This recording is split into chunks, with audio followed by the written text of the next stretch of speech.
प्रिय बच्चों, नमस्कार। हिंदी साहित्य की इस कक्षा में आप सभी का पुनः स्वागत है।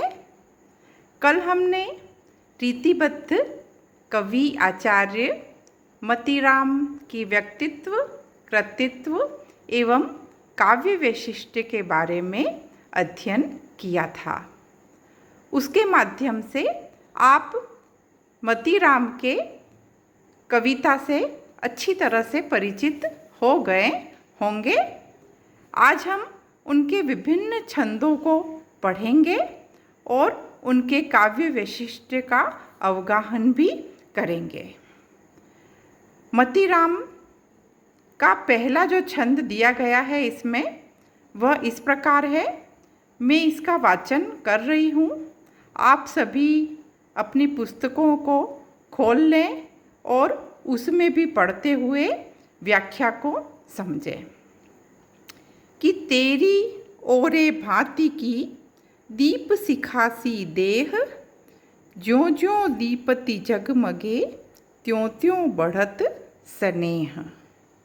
बच्चों, प्रस्तुत जो दोहा है वो मतीराम सतसई से उद्धृत किया गया है और आपको मैं यह बता दूं कि मतीराम सतसई की तरह से ही बिहारी सतसई भी बहुत प्रसिद्ध हुई थी। और जिस तरह से ये दोनों सतसई प्रसिद्ध हुई, इससे उस युग में सतसई लिखने की परंपरा का विकास हुआ और आगे कई कवियों ने भी सतसई लिखी। लेकिन रीतिकाल में सबसे ज़्यादा सतसई बिहारी और मतीराम की ही प्रसिद्ध हुई, क्योंकि इन दोनों सतसई में एक प्रकार से माधुर्य है, गहराई है। इसीलिए इन दोनों को जितनी प्रसिद्धि प्राप्त हुई उतनी अन्य किसी और की सतसई को प्राप्त नहीं हुई। तो प्रस्तुत दोहा जो है वह मतीराम सतसई से उद्धृत किया गया है और मतीराम सतसई का जो मुख्य विषय है वह श्रृंगार है, जिसमें उन्होंने नायिका भेद का विस्तृत चित्रण किया है और अलग अलग तरह की नायिकाओं का, जैसे रूपवती, मुग्धा, प्रोषितपतिका आदि नायिकाओं का चित्रण उन्होंने किया है। यह प्रस्तुत जो दोहा है वह संयोग श्रृंगार से संबंधित है और इसमें नायिका के संपूर्ण सौंदर्य का, अर्थात सौंदर्य की जो आभा है उस सौंदर्य की आभा का स्वाभाविक चित्रण इसमें किया गया है। मतीराम कह रहे हैं इसमें कि तेरी ओरे भांति की दीप सिखासी देह। वो कह रहे हैं कि हे रूपवती नायिका, रूपवती स्त्री, कि तेरा जो सौंदर्य है वह कैसा है? दीप शिखा सी देह, दीप शिखा के समान है ना। दीप शिखा से तो आप तात्पर्य समझते ही होंगे कि अर्थात दीपक, अर्थात दीपक से भी और ज़्यादा उत्कृष्ट किसी और ही भांति की तेरी देह है, अर्थात तेरा सौंदर्य है। दीपक जैसे क्या करता है कि सबको प्रकाशित करता है अपने प्रकाश से, और उसकी जो दीप्ति है, उसकी जो आभा है, वह दूसरों को भी क्या कर देती है? रोशन कर देती है। तो नायिका का जो सौंदर्य है वह भी कैसा है? स्वयं तो वह सुंदर है ही, लेकिन दूसरों को भी अपने सौंदर्य की आभा से वह आकर्षित कर लेती है। और यहाँ पे तेरी ओरे भांति की यह जो पंक्ति आई है, इसमें नायिका के सौंदर्य की विशिष्टता का पता चलता है कि जब हम किसी को कहते हैं कि तुम तो किसी और ही तरह के हो, अर्थात तुम सबसे अलग हो, तो सबसे अलग कहने में एक प्रकार से क्या झलकती है? विशिष्टता झलकती है। तो तेरी ओरे भांति की पंक्ति कह करके यहाँ पर कवि ने नायिका के सौंदर्य की विशिष्टता को बता दिया है।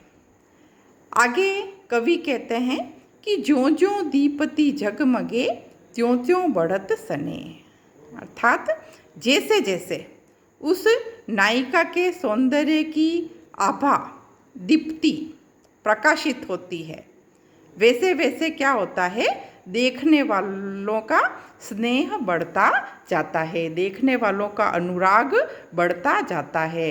अर्थात जो जो कोई उसके सौंदर्य को देखता है वैसे वैसे उसका जो अनुराग है, उसका जो प्रेम है, वह और भी ज़्यादा बढ़ता जाता है। अर्थात उसका जो सौंदर्य है वह स्वाभाविक लावण्य से परिपूर्ण है, प्रेम उत्पन्न करने वाला है, आकर्षण को पैदा करने वाला है।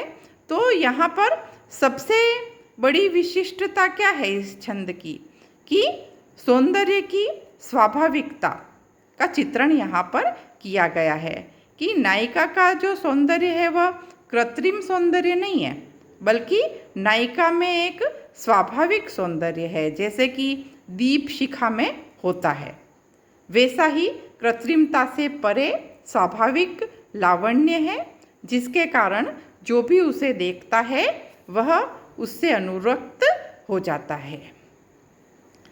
अब हम इसके अलंकारों को देख लेते हैं कि यहाँ पर आया है कि दीप शिखासी देह।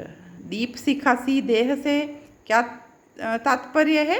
दीप शिखा के समान देह, अर्थात यहाँ पर सी वाचक शब्द आया है, समानता बताई है, इसीलिए यहाँ पर उपमा अलंकार है। और प्रस्तुत जो सारे छंद है बच्चों, वह दोहा छंद है।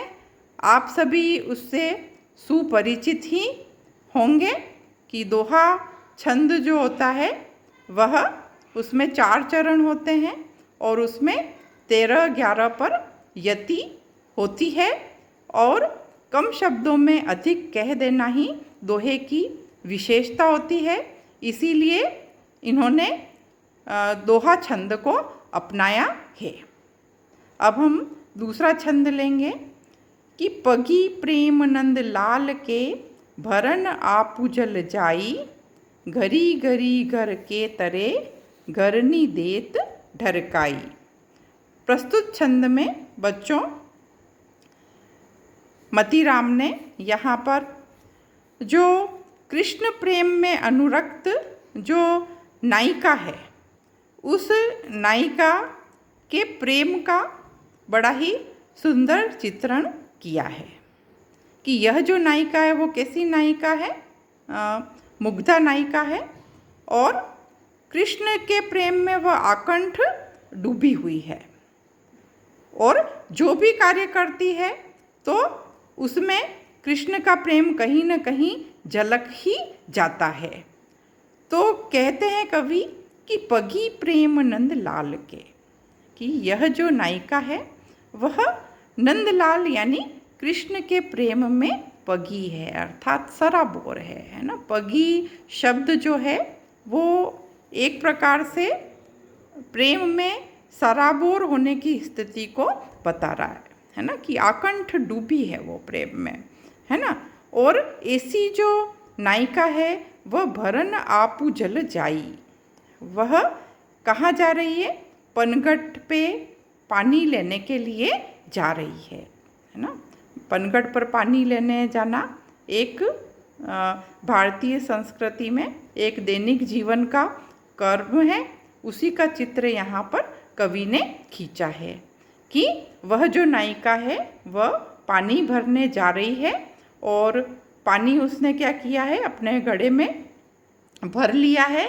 और अब क्या हो रहा है कि घरी घरी घर के तरे घरनी देत ढरकाई, कि घरी घरी का अर्थ यहाँ पर क्या है कि क्षण प्रतिक्षण ना, कि वह जो नायिका क्या कर रही है कि अब घड़े को लेकर के आ रही है तो हर क्षण थोड़ी थोड़ी देर में वह क्या करती है, घर के तरे यानी घर के आंगन में, है ना, घर के आंगन में घरनी देत टरकाई, है ना। वह जो घड़े का जो पानी है ना, उसे ढरका देती है। ढरकाई का अर्थ क्या है कि है ना, गिरा देना, है ना। जब हम अन्य मनस्क से होकर के काम करते हैं तो क्या होता है, सही काम नहीं होता है। तो यहाँ पर नायिका का चित्त जो है, मन है, वो तो कहाँ है, कृष्ण के प्रेम में सराबोर होकर के डूबा हुआ है, और दूसरी तरफ वो कार्य कर रही है तो उसे अपने शरीर का भान नहीं है। इसलिए शरीर का भान नहीं होने के कारण उसके घड़े में से पानी प्रतिक्षण क्या हो रहा है, गिरता जा रहा है। और इस प्रकार से पानी गिरने के बहाने क्या अभिव्यक्त हो रहा है, कृष्ण के प्रेम को भी वो ढुड़का रही है जैसे, है ना। अर्थात कृष्ण का प्रेम भी उसमें अभिव्यक्त हो रहा है बार बार, है ना, उसके चलने से, उसकी क्रिया से, है ना। अपने हर क्रियाकलाप में वो क्या करती है, कृष्ण के प्रेम को अभिव्यक्त कर देती है। अर्थात प्रेम कभी छिपा नहीं रहता है ना। प्रेम जो है वह विभिन्न तरह की क्रियाओं से, हाव भावों से अभिव्यक्त हो ही जाता है।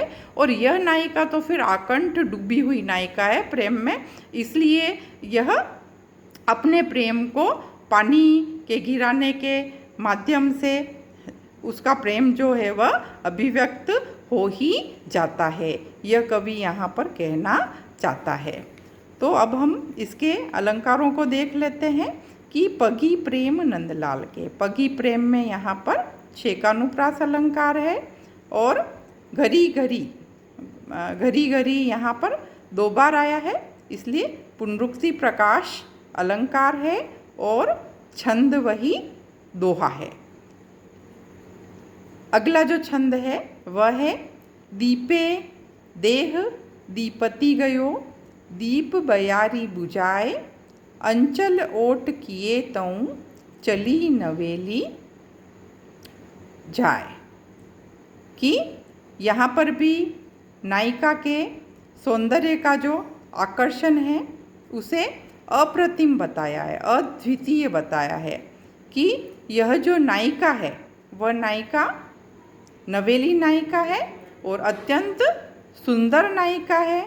और उस नायिका के सौंदर्य को दीपक की लो से भी क्या बताया है, और भी ज़्यादा सुंदर बताया है। कि नायिका का सौंदर्य कैसा है, कि दीपे देह